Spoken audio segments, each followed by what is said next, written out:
Now, Myanmar's military are calling it anarchy, but demonstrators have turned out in greater numbers than before in protest against the military coup of 3 weeks ago. And they do so in defiance of a clear threat issued on the state-run TV channel, which declared that protesters will suffer the loss of life if they continued in what an army statement called the path of confrontation. From neighbouring Thailand, Jonathan Head reports. There is no party or institution behind this movement. No central leadership either. Just hundreds of thousands of people organised through communities and professions into a remarkably coordinated show of opposition. The military government is trying to present these protests as the work of a few agitators, hoodwinking young people into joining. Today's general strike set out to prove that wrong. The crowds were big in Yangon and in the capital Naypyidaw, where they faced a formidable wall of police moving down the capital's famously oversized highways. But these rallies were replicated in every corner of Myanmar. In the northern state of Kachin, to Lashio in Shan State, and the ancient temples of Bagan. This was Tongji. And in the south, the streets of Dawei, packed with people and colour. In most places, the shops and markets were closed. Myanmar's economic life is being badly disrupted, a price many people say they're willing to pay. Today is a day for countrywide protest. We don't want to stay under the control of a military dictatorship. So we came here to join the protest regardless of the salaries we make. Nothing will happen to me if my salary is cut, but if we stay under the control of a military dictatorship, we will become their slaves. 3 weeks after the coup, public anger is still burning bright in Myanmar. The generals who seized power have little popular support, threadbare legitimacy, and their authority is being challenged every day on the streets. All they have is their guns. At some point, they'll have to decide how far they're prepared to use them against so many of their own people. Jonathan Head, BBC News, Bangkok.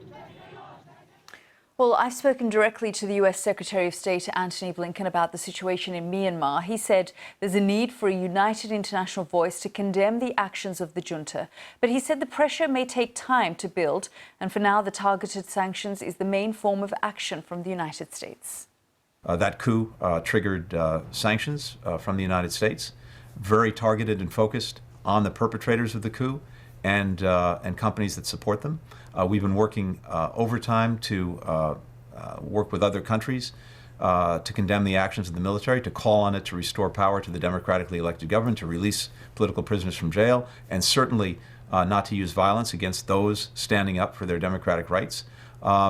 And we'll see where that goes. But pressure takes time to be felt, to be exerted. And my hope is that as more and more countries come together in making clear that this is not acceptable, we will see a change from the military. But the hard reality is that democratic transition has been interrupted against the will of the people of Myanmar, and the international community needs to speak clearly with one voice that that's not acceptable.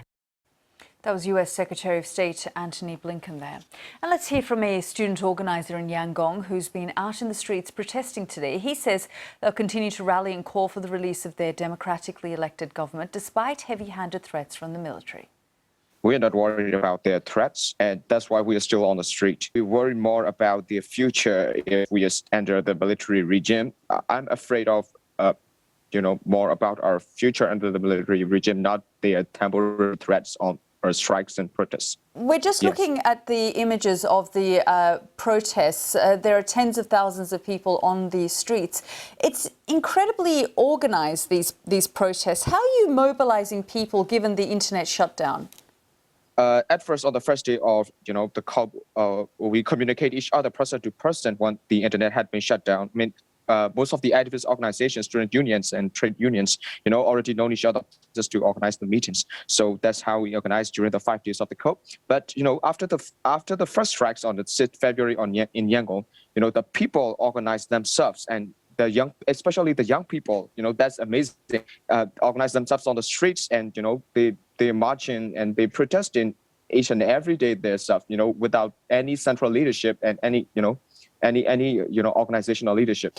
We were just listening there to the US Secretary of State, Antony Blinken, who says that for now it's the method that they will continue to use is sanctions and pressure on the generals. Do you think the international community is listening to you? I think yeah. I mean, I saw the sanctions are starting out, and so the international concern about especially the China and Russia. I mean, they are still communicating. I mean, they're still dealing with military council. So that's the the major challenges for us. That was a student demonstrator.